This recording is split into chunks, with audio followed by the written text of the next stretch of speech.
안녕하세요, 허 기자입니다. 자, 오늘은 감성돔 찌낚시 스텝 바이 스텝 8번째 순서로 뒷줄 관리에 대해서 좀 설명드리겠습니다.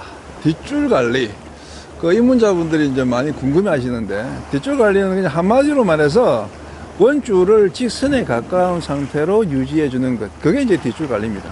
줄이 이제 너무 늘어지지 않게끔 그렇게 이제 유지해 주는 게 뒷줄 관리고, 뒷줄 관리를 하는 목적은 두 가지예요. 첫째는 낚시를 하면서 입질이 왔을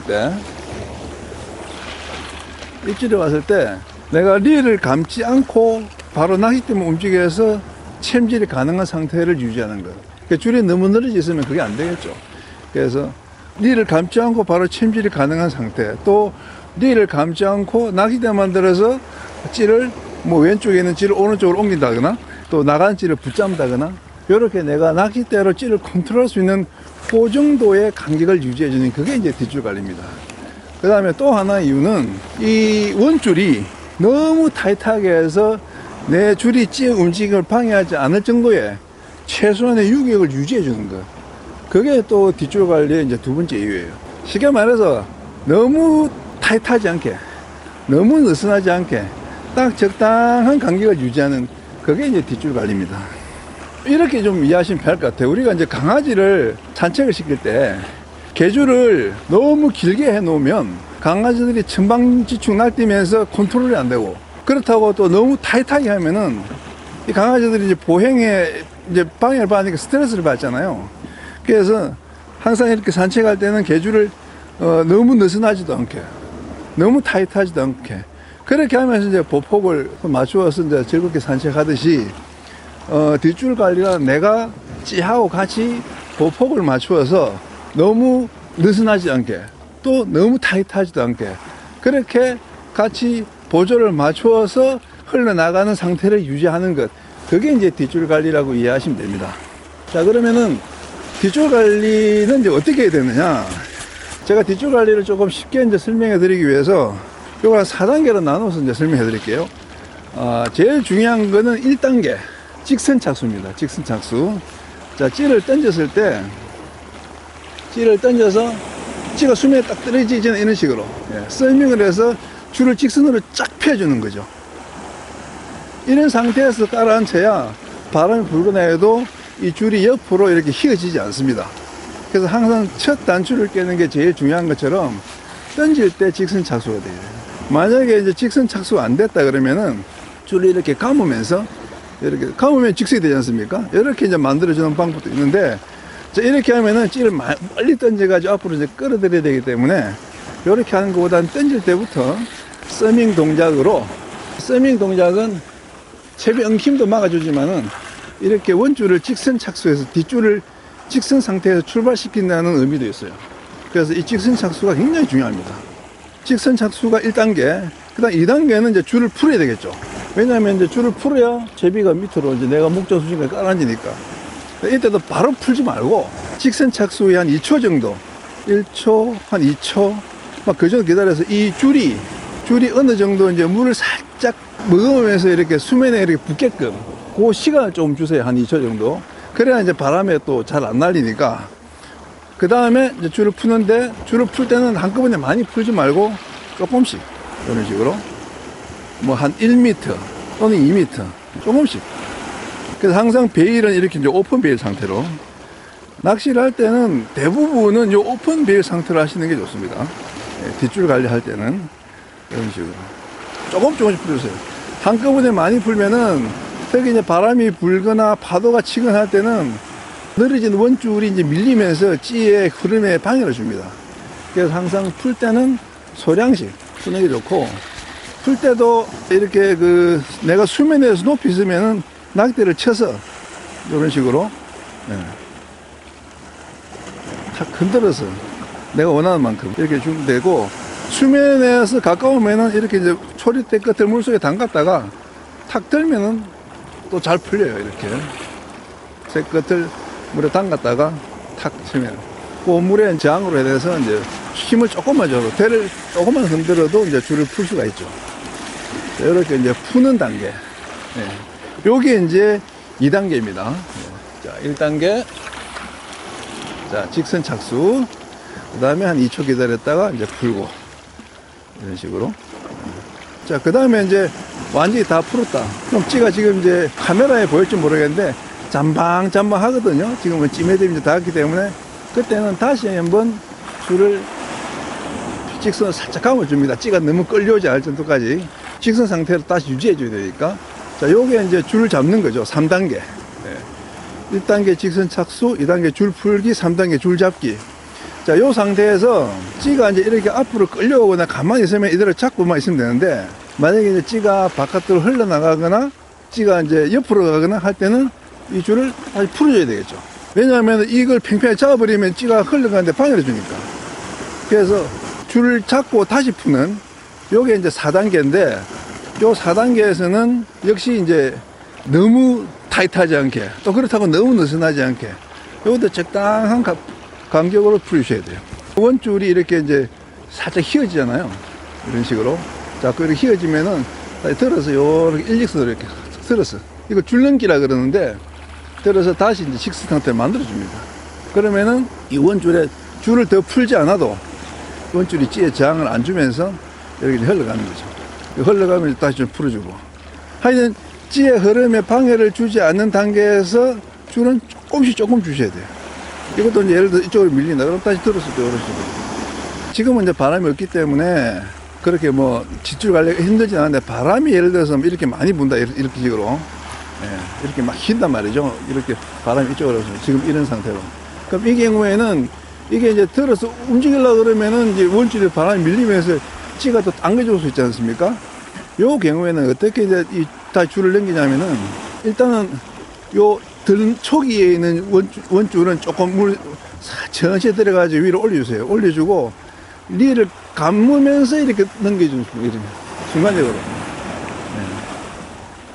자꾸 흘러가니까 지금 설명이 좀 그런데, 자, 이 상태에서 바로 넘기는 것보다, 자, 리를 살짝 감으면서 넘깁니다. 그러니까 약간 그 줄을 갖다가 당긴 듯 하면서 넘기는 거죠.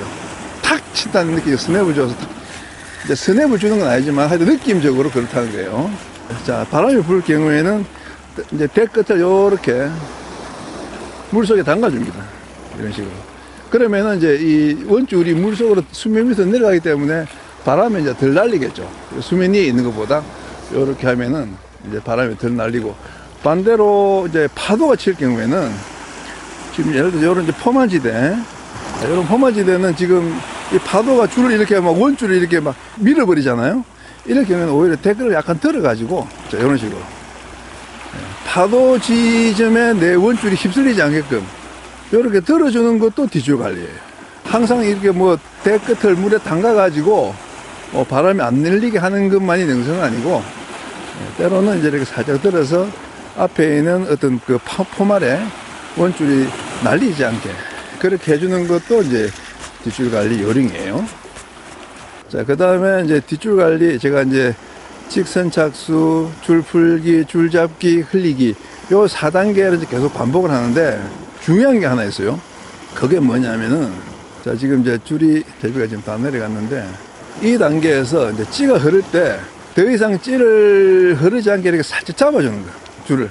지금까지 제가 이제 뒷줄 관리는 찌의 흐름을 방해하지 않게 찌가 흘러가면 이제 적당히 풀어주면서 이제 보폭을 맞추라고 했는데, 때로는 이 줄이 풀려나갈 때 이게 이제 찌에 약간 방해를 주더라도 살짝 잡아서, 이렇게 잡아서 더 이상 찌가 흘러가지 못하게 잡아줍니다.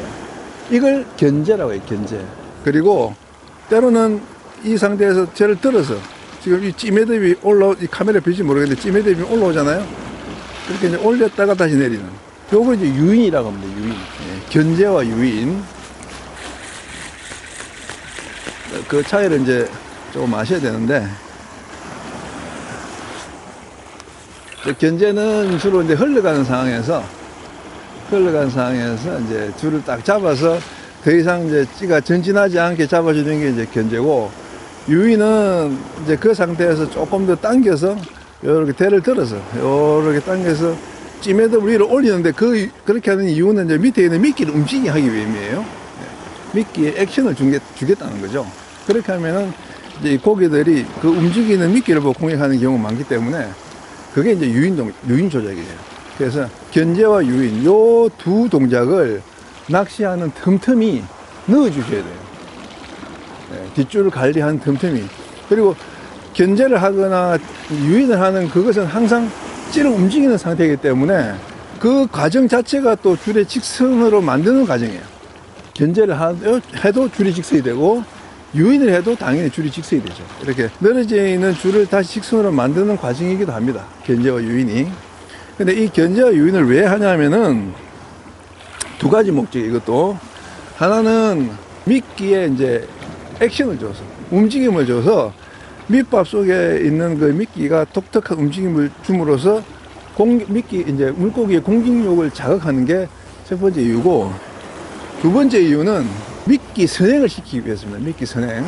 미끼 선행이라는 게 이제 이 찌보다 미끼가 선행, 쉽게 말해서 더 앞서 흘러나가게 만드는 게 이제 미끼 선행이죠. 이게 미끼 선행을 왜 시키게 되냐 하면은, 우리가 그냥 이제 낚시를 그냥 흘리면, 그 조류는 이제 수면 쪽에 있는 겉조류가 있고, 바닥 쪽에 있는 속조류가 있는데, 항상 겉조류가 속조류보다 빠릅니다. 왜냐면은, 속조류는 이 물속에 있는 장애물을 이렇게 스치면서 가잖아요. 그러니까, 이 조류가 장애물에 부딪히고 하면서 속도가 느려집니다. 근데 수면에 있는 상층조류는 그런 장애물이 없기 때문에 그냥 쭉 가거든요. 그래서 거의 속조류는 겉조류보다 템포가 느려요. 그래서 그 상태로 이제 방치해버리면은 찌가 먼저 흘러가고 미끼는 뒤에 따라가는 미끼 후행 상태가 됩니다. 뭐 미끼 후행 상태가 되면 뭐가 문제냐, 이제 그렇게 생각할 수 있는데, 자, 요 봉돌이 이제 미끼다. 봉돌이 미끼라고 할 때 물고기 여기 있어요. 여기서 이제 흘러갑니다. 그러면은 요게 이런 상태로 흘러가줘야 요게 지금 물고기 눈에 미끼만 보이고 요 위에 목줄이 잘 안 보여요. 요 상태로 가면은.